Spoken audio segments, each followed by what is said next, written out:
Hi friends, welcome to centum X success strategy channel. இன்றைக்கி நம்ம சேனலில் என்ன பார்க்க போகிறோம் அப்படின்னா 11th standard computer unit 1 chapter 3 computer organisation. யூனிட்குள்ளே போகிறதுக்கு முன்னாடி நம்ம சேனல் இது வரைக்கும் நீங்கள் சப்ஸ்கிரைப் பண்ணலன்னா கண்டிப்பாக மறக்காமல் சப்ஸ்கிரைப் பண்ணுங்கள். வாங்க ஃப்ரெண்ட்ஸ், வீடியோக்குள்ளே போகலாம். இந்த யூனிட்டில் நம்ம என்ன பார்க்க போகிறோம் அப்படிங்கிறதான் இந்த யூனிட்டோட லேர்னிங் அப்ஜெக்டிவ்ஸ். ஓகே, இந்த யூனிட்டோட லேர்னிங் அப்ஜெக்டிவ்ஸ் என்ன நம்ம பார்ப்போம். இந்த யூனிட்டோட name computer organisation. Computer organisation அப்படின்னா என்னென்னா, எப்படி கம்ப்யூட்டர் ஆர்கனைஸ் ஆகிருக்கு, அதாவது கம்ப்யூட்டரில் என்னென்ன பாகங்கள்லாம் இருக்குது, என்னென்ன காம்பனன்ட்ஸ் இருக்குது, ஒன்றோட ஒன்று எப்படி இன்டர் கனெக்ட் ஆகிருக்கு. இந்த கம்ப்யூட்டர் ஆப்ரேட் ஆகிறதோட ப்ராசஸரை பற்றி நம்ம தெரிஞ்சுக்க போகிறோம். அந்த கம்ப்யூட்டரோட கேரக்டரிஸ்டிக்ஸ் தெரிய போகிறோம். கம்ப்யூட்டர் அப்படின்னாலே நமக்குலாம் உடனே ஞாபகம் வர்றது என்னது, ஒரு கம்ப்யூட்டர் ஆயிரக்கணக்கான கால்குலேஷனை ஒரே செகண்டில் பண்ணோம் அப்படின்னா இந்த மாதிரி கால்குலேஷன் அதை ஸ்டோர் பண்ணுறதுக்கு அதுக்கு தேவையானது மெமரி. அந்த மெமரியை பற்றி நம்ம கண்டிப்பாக பார்க்க போகிறோம். மெமரியில் 2 விதமாக இருக்குது. ஒன்று நிரந்தரமாக இருக்கிறது, இன்னொன்று உடனே டெலீட் ஆகிறது.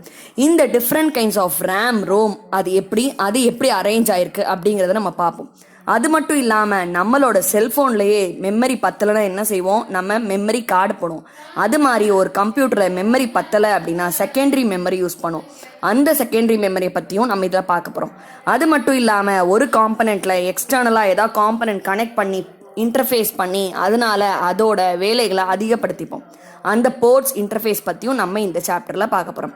ஓகே, இப்போ நம்ம ஃபர்ஸ்ட் டாபிக் இன்ட்ரோடக்ஷன். இன்ட்ரோடக்ஷனில் கம்ப்யூட்டர் ஆர்கனைசேஷனை என்னன்னு பார்க்க போகிறோம். கம்ப்யூட்டர் ஆர்கனைசேஷன் அப்படிங்கிறது ஒரு கம்ப்யூட்டரோட ஹார்ட்வேர் காம்பனன்ட்ஸை பற்றி நம்ம படிக்கிறது தான் கம்ப்யூட்டர் ஆர்கனைசேஷன். ஹார்ட்வேர் காம்பனன்ட்ஸாக உங்களுக்கு என்ன ஞாபகம் வரும், பார்த்தோன்னே மானிட்டர் இருக்குது, கீபோர்டு இருக்குது, வேறு என்ன இருக்குது, உங்களுக்கு சிபியூ இருக்குது, அப்புறம் ஃப்ளாப்பி டிஸ்க் போடுற அந்த ஸ்லாட் இருக்குது, மெமரி டிவைஸ் இருக்குது. இதெல்லாம் தான் நமக்கு hardware components. So hardware components அப்படிங்கிறது it includes input, output, CPU, storage and primary memory. இந்த ஹார்ட்வேர் காம்பனன்ட்ஸ்லாம் எப்படி ஒர்க் ஆகுது, எப்படி ஒன்னோட ஒன்று இன்டர் கனெக்ட் ஆகி எப்படி ஒர்க் ஆகுது அப்படின்னு சொல்கிறதான் கம்ப்யூட்டர் ஆர்கனைசேஷன். நமக்கு பேசிக்காக கம்ப்யூட்டர் ஆர்கிடெக்சர் அப்படிங்கிறதும் கம்ப்யூட்டர் ஆர்கனைசேஷன் அப்படிங்கிறதும் சேம் அப்படின்னு தோணும். ஆனால் கம்ப்யூட்டர் ஆர்கனைசேஷன் அப்படிங்கிறதும் கம்ப்யூட்டர் ஆர்கிடெக்சரும் சேம் கிடையாது. ஏன் அப்படின்னா, கம்ப்யூட்டர் ஆர்கிடெக்சர் அப்படிங்கிறது கம்ப்யூட்டரோட இன்ஜினியரிங் கன்சிடரேஷன்ஸை சொல்லும். அதாவது எவ்வளோ பவர் வேணும், என்ன கிளாக் ஸ்பீடில் ஒர்க் பண்ணும், இந்த மாதிரி இன்ஜினியரிங் கன்சிடரேஷன்ஸை சொன்னால் அது கம்ப்யூட்டர் ஆர்கிடெக்சர். ஆனால் அதோட ஹார்ட்வேர் காம்பனன்ட்ஸை பற்றி சொன்னோன்னா அதுக்கு பேர் கம்ப்யூட்டர் ஆர்கனைசேஷன். நம்ம இந்த யூனிட்ல பார்க்க போகிறது கம்ப்யூட்டர் ஆர்கனைசேஷன். நம்ம பார்க்க போகிற அடுத்த topic basics of micro processor.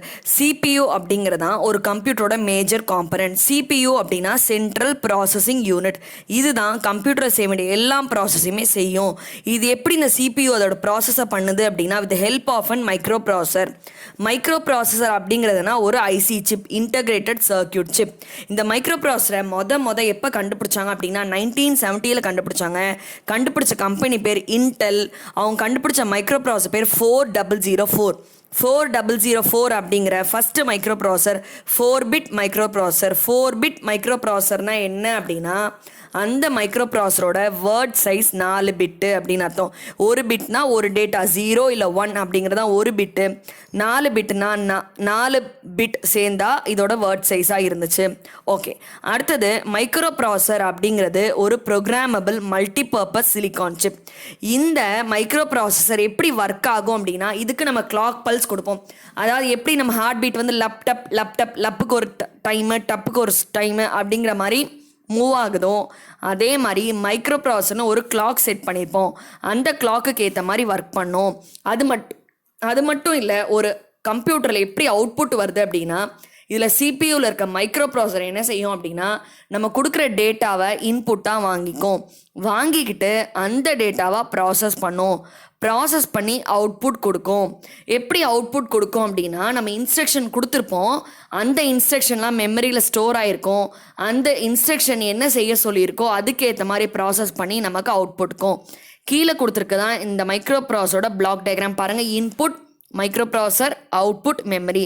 இன்புட்டை மைக்ரோ ப்ராசஸர் கொடுக்குறோம், அந்த மைக்ரோ ப்ராசஸர் மெமரியிலேருந்து டேட்டா கொடுக்கவும் செய்யுது, மெமரிலேருந்து டேட்டா வாங்கவும் செய்யுது. இப்போ தான் நான் உங்களுக்கு சொல்லியிருக்கேன், இன்ஸ்ட்ரக்ஷனை மெமரியிலேருந்து வாங்கும், so memory to microprocessor up arrow இருக்குது. டவுன் ஏன் இருக்குது அப்படின்னா இது ப்ராசஸ் பண்ண அவுட்புட்டை கொண்டு போய் மெமரியில் ஸ்டோர் பண்ணும், அதனால டவுன் ஆரோ இருக்குது.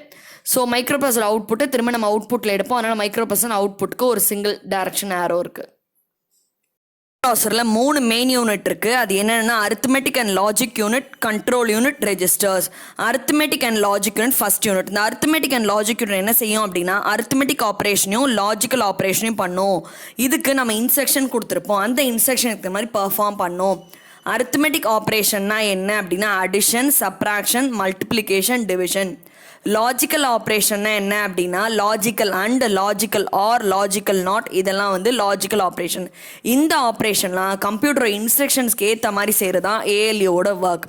அடுத்தது கண்ட்ரோல் யூனிட்.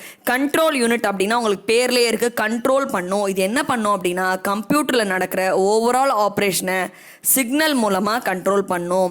அடுத்தது ரெஜிஸ்டர்.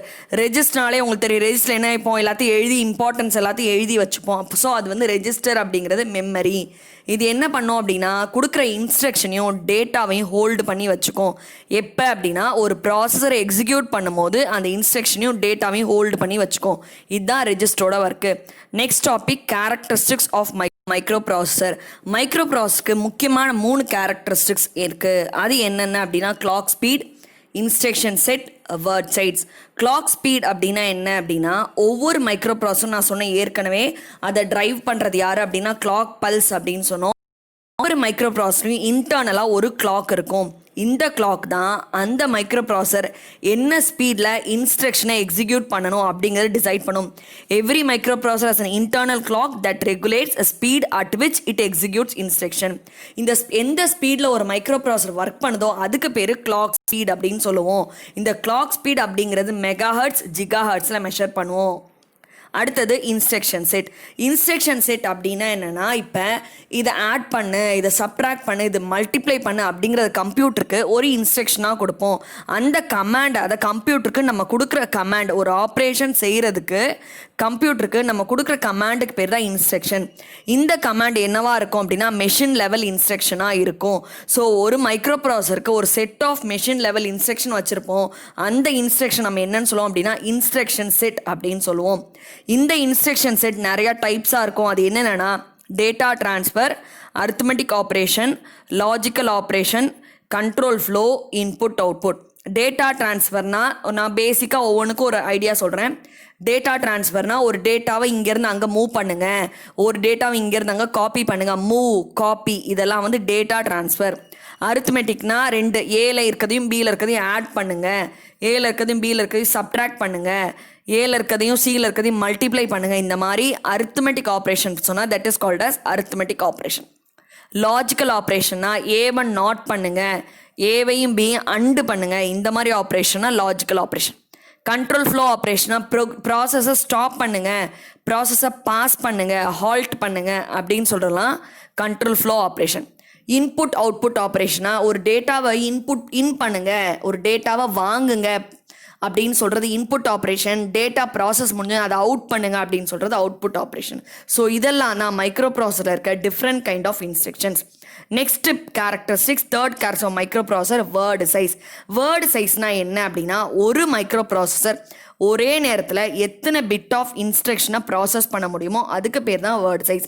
இது மைக்ரோ ப்ராசஸரை பொறுத்து மாறும். சில மைக்ரோ ப்ராசஸர் 4 பிட்டை ப்ராசஸ் பண்ணும், சில இது 8 பிட்டு, சில இது 16 பிட்டு, சில 32 பிட். இப்போ அட்வான்ஸ்டாக அட் அ டைமில் 64 பிட்டை ப்ராசஸ் பண்ணக்கூடிய ப்ராசஸர் கூட நம்மக்கிட்ட இருக்குது. ஸோ வேர்ட் சைஸ் அப்படிங்கிறது the number of bits that can be process by a processor in a single instruction is called word size. Word size எதை டிட்டர்மைன் பண்ணோம் அப்படின்னா அந்த ரேமோட, அந்த மைக்ரோ ப்ராசஸரில் இருக்க ரேமோட சைஸை டிட்டர்மைன் பண்ணோம்.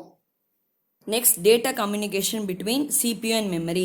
எப்படி ஒரு டேட்டா சிபியூக்கும் மெமரிக்கு நடுவில் கம்யூனிகேட் ஆகுது அப்படின்னு நம்ம இப்போ பார்க்க போகிறோம். இதில் நம்ம என்ன பார்ப்போம் அப்படின்னா சிபியூவில் என்னென்ன ரெஜிஸ்டர் இருக்குது, அந்த ரெஜிஸ்டரில் என்ன இருக்கும், அதை தவிர சிபியூவில் என்னென்ன காம்பனன்ட்ஸ் இருக்குது அப்படிங்கிறத இதில் நம்ம பார்க்க போகிறோம். ஃபஸ்ட்டு சிபியூவில் பேசிக்காக 2 ரெஜிஸ்டர் இருக்குது. ஒன்று மெமரி டேட்டா ரெஜிஸ்டர், இன்னொன்று memory address register. Memory data register எதுக்காக அப்படின்னா it keeps data which is transferred between memory and CPU. மெமரிக்கும் சிபியூக்கும் நடுவில் இருக்க டேட்டாவை மெமரிக்கும் சிபியூக்கும் நடுவில் இங்கேருந்து அங்கேருந்து நீங்கள் ட்ரான்ஸ்ஃபர் பண்ணுறதுக்கு யூஸ் பண்ணுறது தான் memory data register. Memory address register. Memory address ரெஜிஸ்டரில் என்ன இருக்கும் அப்படின்னா, மெமரியோட அட்ரஸ், எந்த அட்ரஸில் இந்த டேட்டா இருக்குது அப்படின்னு நம்ம சொல்கிறோம்ல, அந்த அட்ரஸை ஸ்டோர் பண்ணுறது தான் மெமரி அட்ரஸ் ரெஜிஸ்டர். அடுத்தது ப்ரோக்ராம் கவுண்டர். ப்ரோக்ராம் கவுண்டர் அப்படிங்கிறது என்ன அப்படின்னா, நம்மளோட சிபியூவில் இருக்க ஒரு ஸ்பெஷல் ரெஜிஸ்டர். இதில் எப்பயுமே என்ன இருக்கும் அப்படின்னா, சும்மா ஒரு எக்ஸாம்பிளுக்கு நான் சொல்கிறேன், ஞாபகம் வச்சுக்கோங்க. ஒரு 100 லைன் இருக்க ஒரு ப்ரோக்ராம் இருக்குது. அதில் 24வது லைனில் நான் எக்ஸிக்யூட் பண்ணிட்டு இருந்தேன் அப்படின்னா, அந்த நேரத்தில் ப்ரோக்ராம் கவுண்டர் 25th லைனை பாயிண்ட் பண்ண, அதாவது நெக்ஸ்ட் இன்ஸ்ட்ரக்ஷன் எதை நம்ம போய் ப்ராசஸ் பண்ணணுமோ அந்த இன்ஸ்ட்ரக்ஷனை பாயிண்ட் பண்ணுறதான் ப்ரோக்ராம் கவுண்டரோட ஒர்க்கு. அதாவது நெக்ஸ்ட் இன்ஸ்ட்ரக்ஷனை பாயிண்ட் பண்ணோம்.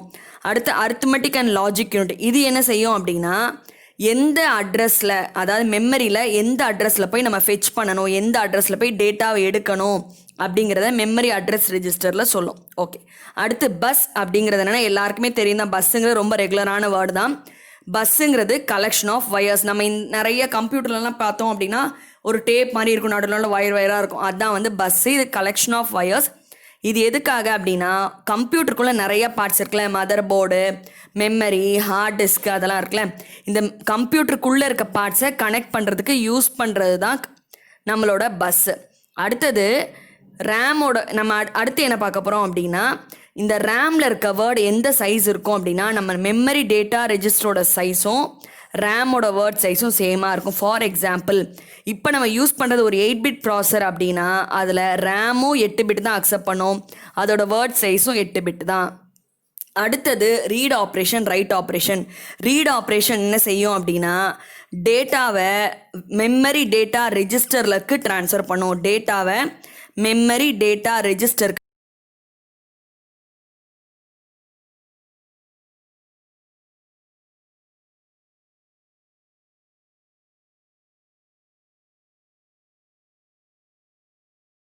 மெமரி டேட்டா ரெஜிஸ்டருக்கு கொடுத்தா அது ரீடு, மெமரி டேட்டா ரெஜிஸ்டர்லேருந்து எடுத்தால் அதுக்கு பேர் ரைட்டு. ஓகே.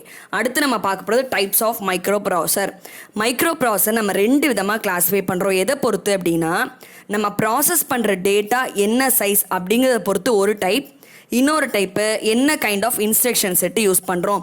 நான் ஏற்கனவே இந்த யூனிட் ஆரம்பிக்கும் போது உங்கள்கிட்ட சொன்னேன், ஃபஸ்ட்டு நம்ம டிவைஸ் பண்ண மைக்ரோ ப்ராசர் 4 பிட்டு 4004 இன்டெல் கண்டுபிடிச்சது. அது 4 பிட் மைக்ரோ ப்ராசர். அது இப்போ கரண்ட்டாக யூஸில் இல்லை. இப்போ யூஸில் இருக்கிறது என்னென்னா, அதையும் முன்னாடியே சொல்லியிருக்கேன், 8 bit 16 bit 32 bit 64 bit microprocessor. அடுத்தது டேட்டா வித்தை பொறுத்து 4 பிரிக்கலாம், 8 பிட் 16 பிட் 32 பிட் 64 பிட்.